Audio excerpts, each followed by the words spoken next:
আপনারা যারা কানাডার ভিজিট ভিসার জন্য অলরেডি আবেদন করে ডিসিশনের জন্য ওয়েট করছেন অথবা নতুন করে কানাডার ভিজিট ভিসার জন্য আবেদন করতে চাচ্ছেন, তাদের অনেকেরই একটা কমন প্রশ্ন হচ্ছে যে ব্যাংকে কত টাকা থাকলে আপনারা কানাডার ভিসাটা পেতে পারেন বা কানাডার ভিসা পাওয়ার সম্ভাবনাটা কি থাকে, নাকি শুধুমাত্র টাকা থাকলেই কি কানাডার ভিসা পাওয়া যায় কিনা। তো আজকের এই ভিডিওতে আপনাদেরকে একদম ক্লিয়ার একটা ধারণা দিব যে ব্যাংকে কীরকম লেনদেন করলে বা কত টাকা থাকলে ফ্যামিলির জন্য সিঙ্গেল অ্যাপ্লিকেশন করার জন্য কত টাকা থাকতে হবে, বা এই টাকাটা কিভাবে ব্যাংকে আপনি ঢুকালে কানাডার ভিসাটা নিশ্চিত হতে পারবে, সেটাই জানতে পারবেন আজকের এই ভিডিওতে।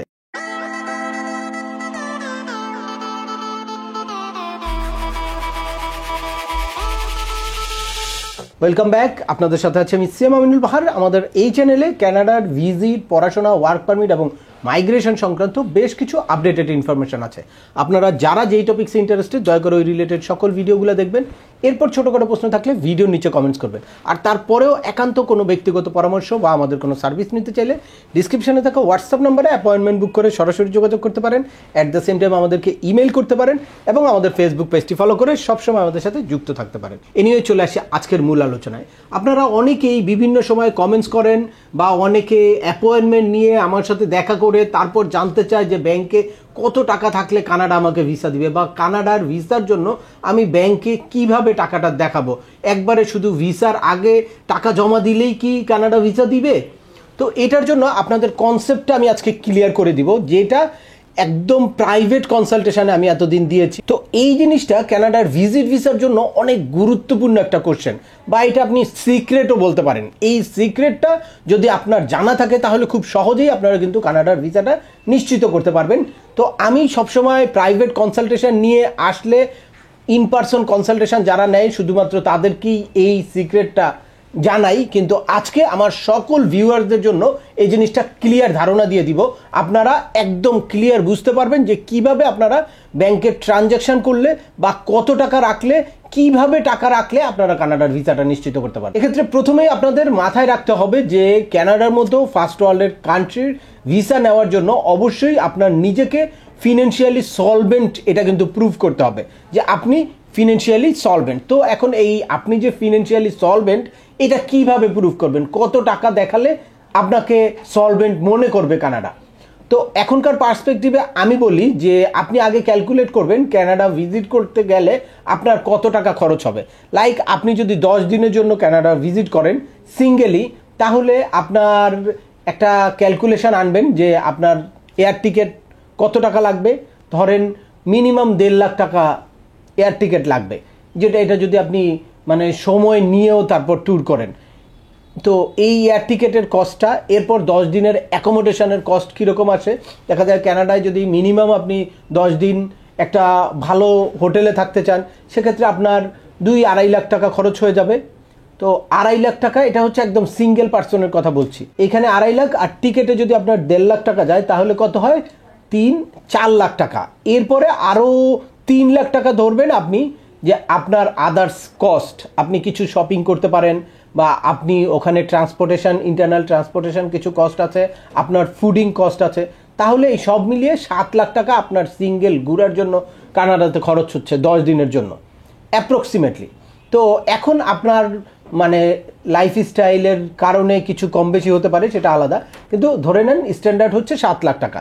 তো 7 লাখ টাকা যদি আপনি খরচ করেন শুধুমাত্র ট্যুর করার জন্য, ট্রাভেল করার জন্য, এটা কোনো বিজনেস ইস্যু না, তো সেক্ষেত্রে আপনার অ্যাটলিস্ট আমি বলি যে 3 গুণ অর্থাৎ 21 লাখ টাকা আপনার অ্যাকাউন্টে লাস্ট ব্যালেন্স থাকতে হবে। তাহলে আপনি খুব সহজে কিন্তু পেতে পারেন। তবে এর মধ্যে কথা আছে, শুধুমাত্র 21 লাখ টাকা হলেই আপনি কিন্তু কানাডার ভিসা পাবেন না। এক্ষেত্রে আপনাকে কিন্তু আপনার যে রেগুলার ইনকাম আছে এই জিনিসটাও প্রুভ করা খুব জরুরি। বা অনেকেই কি করে যে ভিসার জন্য আবেদন করবে, তার কিছুদিন আগে এরকম 20-25 লাখ টাকা অ্যাকাউন্টে কোনো জায়গা থেকে ডিপোজিট করলো, করে ভিসার জন্য আবেদন করে দিল, তাহলে কিন্তু আপনাদের ভিসা হওয়ার চান্সেস অনেক কমে যাবে।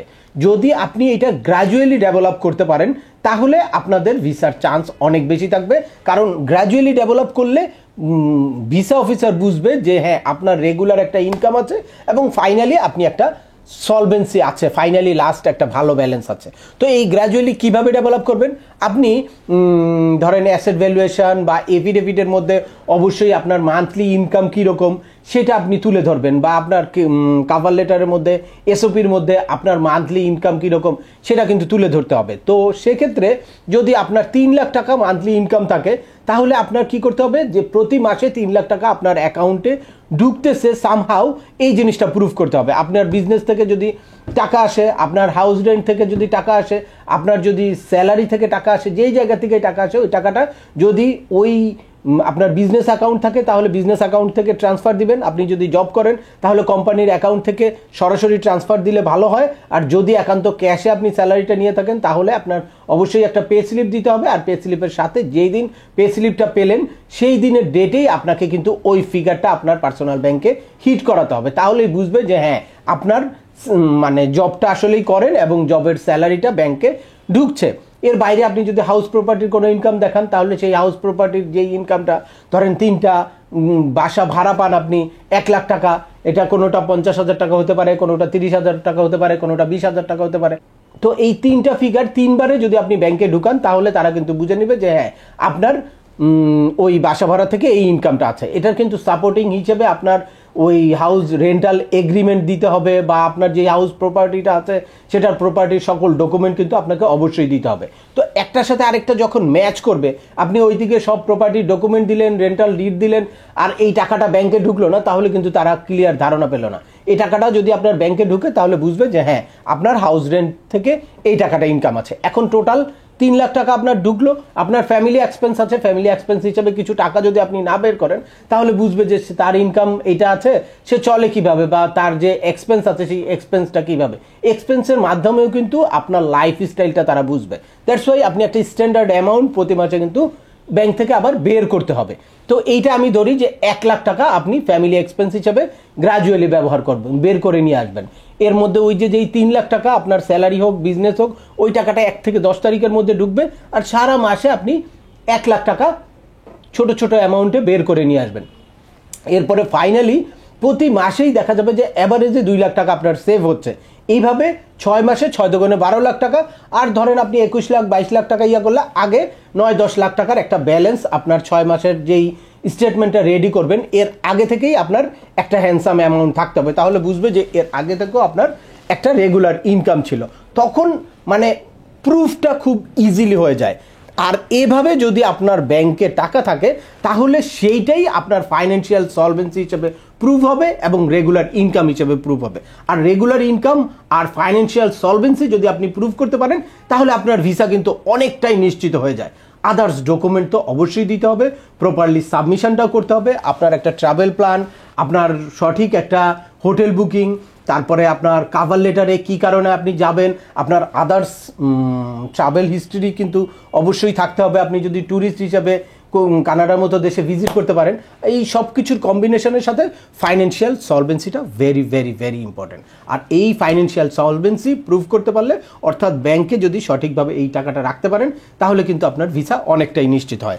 এখন আসি যে ফ্যামিলি যদি হয় তাহলে আপনি কত টাকা রাখবেন। ফ্যামিলির ক্ষেত্রে আপনার অবশ্যই একটু বেশ, এখন এটা ডিপেন্ড করে যে আপনার ফ্যামিলি মেম্বার কয়জন। ফ্যামিলি মেম্বার যতজন হবে সেইভাবে আপনি একটু ক্যালকুলেট করবেন যে ওখানে ফুডিং এক্সপেন্স কীরকম হবে, বা এয়ার টিকিট ফেয়ারটা কীরকম হবে, আদার্স শপিং টপিং একটু বেশি হবে ফ্যামিলি নিয়ে গেলে, সে কারণে ওইভাবে একটা ক্যালকুলেট করবেন। লাইক আপনার 3 জন ফ্যামিলি মেম্বার হলে একরকম, 4 জন হলে, 5 জন হলে, এইভাবে আপনারা 30 লাখ 35 লাখ 40 লাখ 50 লাখ টাকা আপনি ব্যাংকে দেখাবেন এবং রেগুলার যে আপনাদের ইনকাম আছে সেই ইনকামটাও কিন্তু আরেকটু বাড়ায় দেখাইতে হবে। তাহলেই তারা বুঝবে যে হ্যাঁ আপনি ফ্যামিলি সহ কানাডায় ভিজিট করতে পারেন। আপনার রেগুলার ইনকাম যদি সে সিঙ্গেলের ক্ষেত্রে আপনি যদি 2 লাখ টাকা প্রতি মাসে সেভ হয়, ফ্যামিলি সহ হইলে তখন 3 লাখ টাকা প্রতি মাসে সেভ হইলে তারা বুঝবে যে হ্যাঁ আপনার অ্যামাউন্টটা অনেক বেশি। এইভাবে রিয়েলিস্টিক একটা ফাইল যদি আপনি তৈরি করতে পারেন তাহলে কিন্তু কানাডার ভিসাটা নিশ্চিত করতে পারেন। তো আজকের ভিডিওটা দীর্ঘায়িত করছি না, আশা করি এই ভিডিও থেকে আপনারা কানাডার ভিজিট ভিসা প্রসেসিং রিলেটেড খুব গুরুত্বপূর্ণ ইনফরমেশন পেয়ে গেছেন, বা আপনাদের ব্যাংকের সলভেন্সিটা কিভাবে দেখালে কানাডার ভিসাটা নিশ্চিত হতে পারে সেই ব্যাপারে একদম ক্লিয়ার একটা ধারণা পেয়েছেন। তারপরেও আপনাদের যদি এই সংক্রান্ত কোনো রকম কোনো প্রশ্ন থাকে অবশ্যই আমাকে কমেন্টস করে জানাবেন। আর ভিডিওটি ভালো লাগলে বা তথ্যবহুল মনে হলে লাইক দিয়ে আপনার বন্ধুদের মাঝে শেয়ার করে দিবেন যাদের এই ইনফরমেশনগুলো অত্যন্ত প্রয়োজন। আবার দেখা হবে নতুন কোনো গুরুত্বপূর্ণ টপিকস নিয়ে। সে পর্যন্ত সবাই ভালো থাকবেন, সুস্থ থাকবেন এবং আমাদের চ্যানেলের সাথেই থাকবেন। আল্লাহ হাফেজ।